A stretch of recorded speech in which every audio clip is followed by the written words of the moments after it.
nagnakaw? Tayo ba ang nagnakaw? Hindi nga tayo ang nagnakaw. Tayo ay ano? Tayo ang ninakawan. Pagkatapos tayo pa, nung magreklamo tayo pang inaakusahan. Payag kayo? Baka payag kayo? Ang transparency, hindi lamang prinsipyo ng mabuting pamamahala. Ito po ay utos ng katwiran.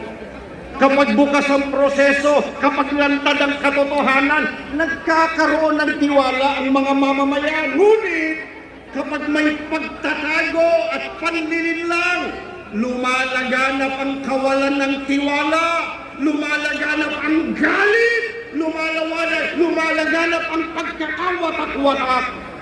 Kaya, kung nais nating makamit ang kapayapaan, dito po sa ating bansa, kailangang manaig at mailantad muna ang katotohanan. Katotohanan ang dapat ilantad. Iparinig natin sa kanila ano po dapat gawin sa katotohanan. Iparinig! Mahina raw!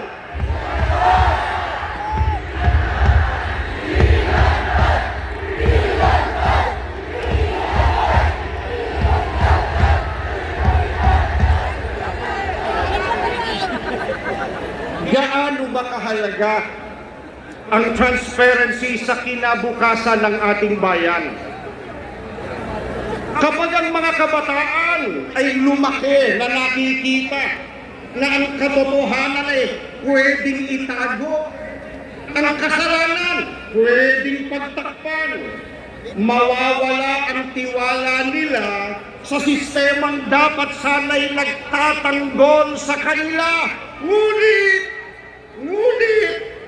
kung makikita nila na ang katotohanan ay pinangangalagaan at ang tama pinaninindiganan, tutubo po sa kanilang puso ang pagtitiwala at pagmamahal sa bayan.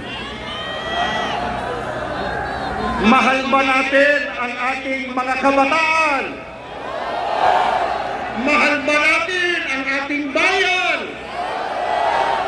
Ilantad ang katotohanan.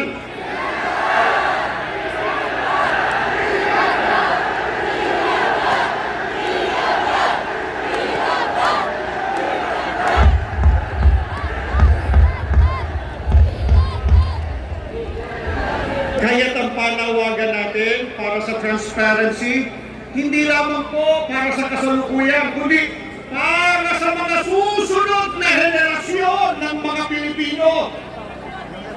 Gaano naman kasama kung payagan natin na matakpan ang katotohanan? Sa tuwing nananahimik po tayo sa pagtatakip sa katotohanan, nagiging kasabwat tayo sa kasamaan. Kapag payag tayo na mamayani ang pagtatakipan at ang kasinungalingan, ano po katumbas niyan? Pinapayagan natin na patuloy na abusuin ng mga kawatan ang ating bayan. Sino po tinatawagan natin ang pansin? Mga kawatan!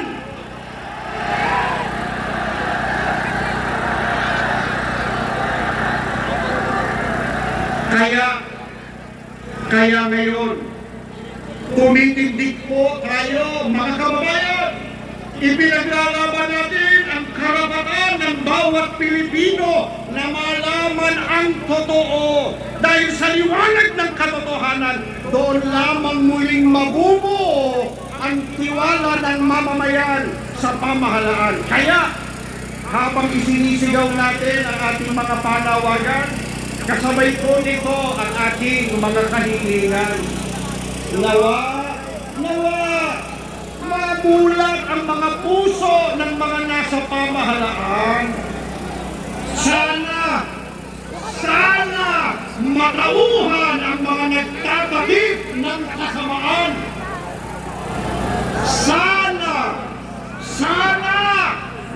magising ang bawat Pilipino sa tungkuling magbantay at manindigan.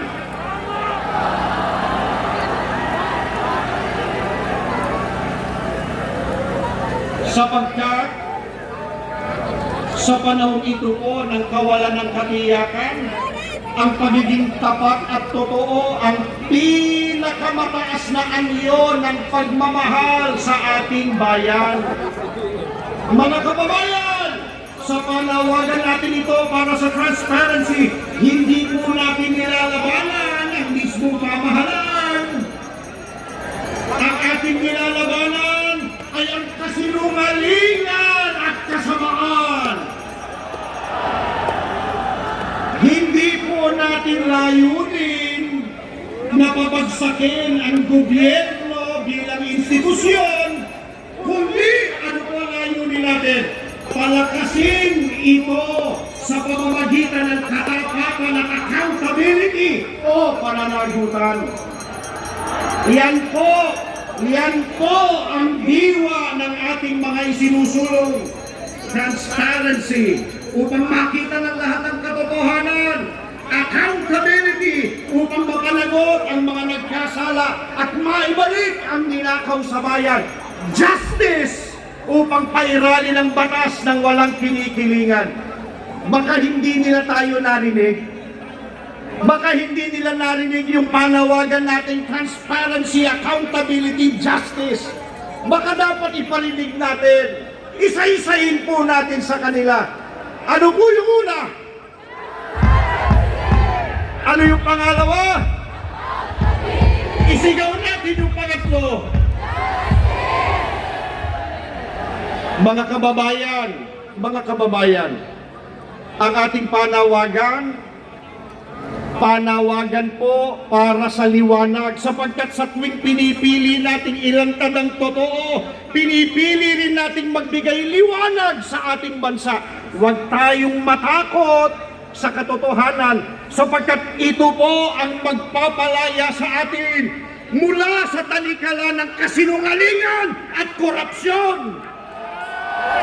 Kaya mga kababayan, ipahayag natin ang ating mga panawagan ng may pag-ibig sa ating bayan. Ipanawagan po natin ang transparency para sa hustisya, para sa pananagutan, para sa kapayapaan ng ating bansa. Maraming salamat po. Mabuhay ang Pilipinas! Mabuhay ang Pilipinas! Maraming salamat po.